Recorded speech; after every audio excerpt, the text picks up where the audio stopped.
शुद्ध देसी घी से निर्मित यह महाप्रसाद माँ भगवती माँ सरस्वती के लिए और संत बाबा कारू के लिए बन रहा है। जिन श्रद्धालुओं को प्रसाद पाना हो वह बाबा कारू के प्रांगण में आके प्रसाद का ग्रहण कर पुण्य के भागी बने। आप सभी श्रद्धालु सादर आमंत्रित हैं आज इस महाप्रसाद के उत्सव में।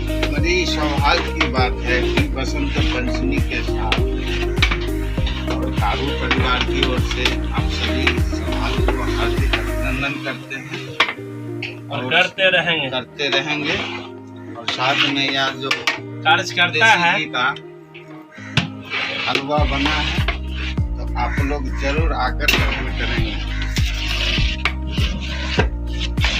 ले अब तो और तरी बोली चला कमजोर आवाज में बाबा कारू की मैया सरस्वती की विद्या दाता की वीर बजरंग बली की मैया दुर्गा की मैया कमला की